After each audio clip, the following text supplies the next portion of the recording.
यहाँ पत्रकार की हत्या हो जाती है और इतना सन्नाटा क्यों है भाई? शराब माफिया को तो सीधे सीधे बिहार में मुख्यमंत्री नीतीश कुमार का संरक्षण प्राप्त है।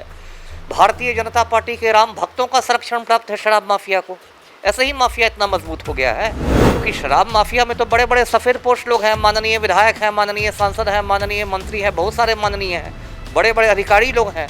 तो शराब माफिया पर तो हाथ डालने की हिम्मत पुलिस में है नहीं।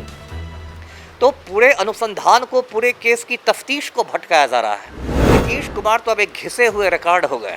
ये तो कोई कांड होता है तो एक घिसे हुए रिकॉर्ड की तरह बसते हैं कि सुशासन की सरकार है, हम ना किसी को फंसाते हैं, हम ना किसी को बचाते हैं, कानून अपना काम करेगा। अब तो एक घिसा हुआ रिकॉर्ड की तरह बजने लगे हैं। शराबबंदी तो टोटल फ्लॉप है, बिल्कुल फेल हो गई है। जैसे पिज़्ज़ा की घर घर डिलीवरी होती है, आप घर पर चाहे तो पिज़्ज़ा मंगा सकते हैं। आप जिस ब्रांड की शराब चाहिए बिहार में, यदि आपके पास पैसे हैं तो वो शराब आपके घर पर पहुंचा दी जाएगी। नमस्कार, एनबीसी देख रहे हैं आप, मैं आपके साथ रत्नेश पांडे। देखिए, बिहार में इन दिनों पत्रकार भी सेफ नहीं है। लगातार पत्रकारों की हत्याएं हो रही हैं। एक पत्रकार हैं बेगूसराय की, जिन्होंने शराब माफिया के खिलाफ में एक खबर चलाई थी। इस खबर के बाद से शराब माफियाओं के द्वारा जो है उनकी हत्या कर दी गई थी। और लगातार ऐसे कई पत्रकार हैं बिहार के, जिन्होंने इस तरीके के खुलासे वाले खबरों को लेकर के वो दहशत में हैं, उनकी हत्याएं हो जा रही हैं। ऐसे में ना तो सरकार सुनती है और ना ही पत्रकार संगठन एक साथ आता है।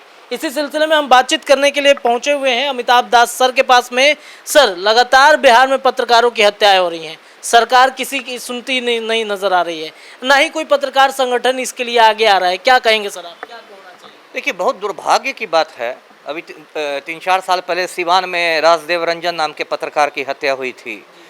और अभी 4-5 दिन पहले बेगूसराय में एक युवा पत्रकार, सिर्फ 26 बरस का लड़का था, सुभाष महतो, उसकी हत्या हो गई। वो एक शादी समारोह से भोज खा के लौट रहा था, उसके सर में गोली मार दी गई। और वो लड़का, वो ईमानदार पत्रकार था, लगातार वहाँ शराब माफिया से लोहा ले रहा था, शराब माफिया के खिलाफ खबरें चला रहा था और शराब माफिया ने उसको मरवा दिया, सरेशाम मरवा दिया। और अब जो होता है बिहार में, ऑपरेशन लीपापोती शुरू है। अब जो बेगूसराय की पुलिस है वो कह रही है कि नहीं, ये को डीजे बजाने पर कुछ बाती हुई थी, नोकझोंक हुई थी, उसमें हत्या हो रही। मतलब पूरे अनुसंधान को ही भटकाया जा रहा है क्योंकि शराब माफिया में तो बड़े बड़े सफ़ेद पोस्ट लोग हैं, माननीय विधायक हैं, माननीय सांसद हैं, माननीय मंत्री हैं, बहुत सारे माननीय हैं, बड़े बड़े अधिकारी लोग हैं। तो शराब माफिया पर तो हाथ डालने की हिम्मत पुलिस में है नहीं। तो पूरे अनुसंधान को, पूरे केस की तफ्तीश को भटकाया जा रहा है। कहा जा रहा है कि नहीं, डीजे बजाने पर नोकझोंक हो गई थी, उसमें हत्या। अरे वो बंदा महीनों से शराब माफिया के खिलाफ रिपोर्ट कर रहा था, तो इसको भटका क्या रहे हैं? और शराब माफिया को तो सीधे सीधे बिहार में मुख्यमंत्री नीतीश कुमार का संरक्षण प्राप्त है। भारतीय जनता पार्टी के राम भक्तों का संरक्षण प्राप्त है शराब माफिया को। ऐसे ही माफिया इतना मजबूत हो गया है। तो और आप देखिए, बिहार में पत्रकारों में दहशत का कितना आलम है। सीनियर पत्रकारों ने मुझसे फ़ोन करके कहा कि सर, हम लोग नहीं कुछ बोल सकते हैं, हमारा मैनेजमेंट नहीं बोलने देगा, आप इस मुद्दे को उठाइए। जबकि देखिए, पत्रकार जो है, मीडिया जो है, लोकतंत्र का चौथा स्तंभ माना जाता है। हम लोग गर्व से कहते हैं भारत को कि दुनिया का सबसे बड़ा लोकतंत्र है। दुनिया का जो सबसे बड़ा लोकतंत्र है, उसका चौथा स्तंभ है, उस पर माफिया हमले कर रहा है। इस मुद्दे पर तो बिहार के सारे प्रिंट मीडिया हो, इलेक्ट्रॉनिक मीडिया हो, डिजिटल मीडिया हो, सारे पत्रकारों को शांतिपूर्ण आंदोलन करना चाहिए था। मैं कोई हिंसा की बात नहीं कर रहा, लेकिन शांतिपूर्ण आंदोलन करना चाहिए था। कम से कम सारे लोग बाँह पर काली पट्टी ही बांध लेते। इस पर एक मोर्चा खुलना चाहिए था।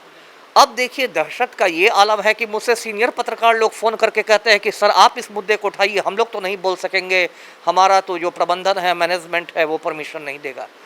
तो ऐसा दहशत का माहौल जो हो गया है बिहार में, माफिया के डर से ये हालत पैदा हो गया है। मैंने आज डीजीपी महोदय को लिखा है कि भाई, आप एक एसआईटी बनाइए, स्पेशल इन्वेस्टिगेशन टीम बनाइए, और ये जो शहीद पत्रकार हुआ है सुभाष महतो, उस शहीद के तमाम हत्यारों को गिरफ्तार करना चाहिए। जी सर, जिस तरीके से लगातार बिहार में पत्रकारों की हत्याएं हो रही हैं, उससे क्या लगता है ना? अब मुख्यमंत्री नीतीश कुमार कहते हैं कि सुशासन की सरकार है, उस सुशासन की सरकार में पत्रकार ही क्यों लपेटे में आ जा रहे हैं? देखिए, नीतीश कुमार तो अब एक घिसे हुए रिकॉर्ड हो गए हैं। ये तो कोई कांड होता है तो एक घिसे हुए रिकॉर्ड की तरह बसते हैं कि सुशासन की सरकार है, हम ना किसी को फंसाते हैं, हम ना किसी को बचाते हैं, कानून अपना काम करेगा। अब तो एक घिसा हुआ रिकॉर्ड की तरह बजने लगे हैं। सिर्फ पत्रकारों की बात नहीं है, पूरे बिहार में माफिया राज है और ईमानदार लोगों पर सर्जिकल स्ट्राइक हो रहा है। जो ईमानदार अधिकारी हैं उन पर सर्जिकल स्ट्राइक हो रहा है, मुझे समय से पहले रिटायर करा दिया गया। जो ईमानदार पत्रकार हैं उनकी हत्या की जा रही है। कोई ईमानदार छात्र नेता है तो उसको लपेटे में लिया जा रहा है। तो पूरे बिहार में माफिया राज है और ईमानदारों पर सर्जिकल स्ट्राइक किया जा रहा है। सर नीतीश कुमार कहते हैं शराबबंदी का मतलब ढोल पीटते रहते हैं हर जगह पे।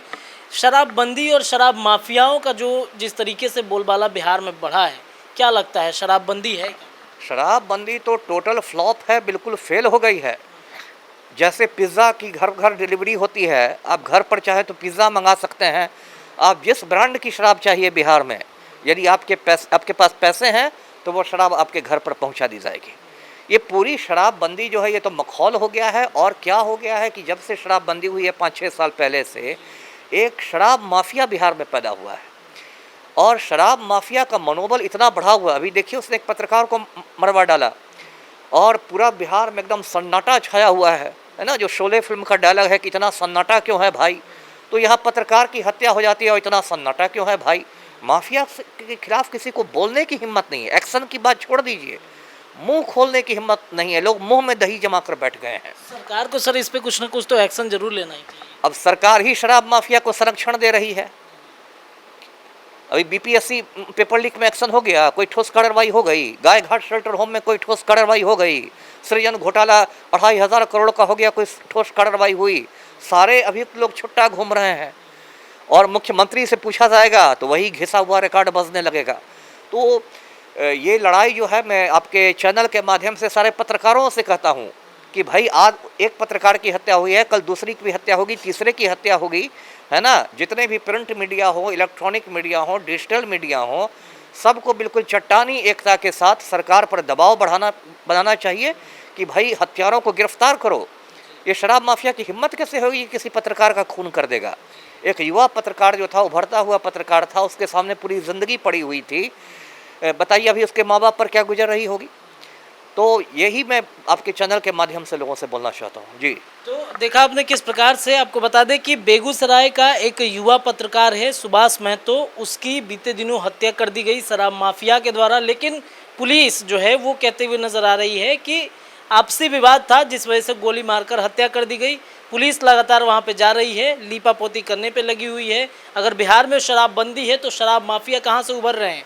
इसी को लेकर के पूर्व आईपीएस अमिताभ दास सर ने डीजीपी को जो है एक पत्र लिखा है जिसमें एसआईटी की गठन की मांग की है और कहा है कि जिस तरीके से पत्रकारों पे हत्याएं लगातार हो रही हैं, ऐसे में कहीं ना कहीं सभी पत्रकारों को भी सामने आना चाहिए ताकि आज कहीं सुभाष महतो है, कल हमारी बारी होगी। बहरहाल इस खबर पे इतना ही। जुड़े रहिए एनबीसी के साथ में और देखते रहिए एनबीसी। बहुत बहुत धन्यवाद सभी दर्शकों का।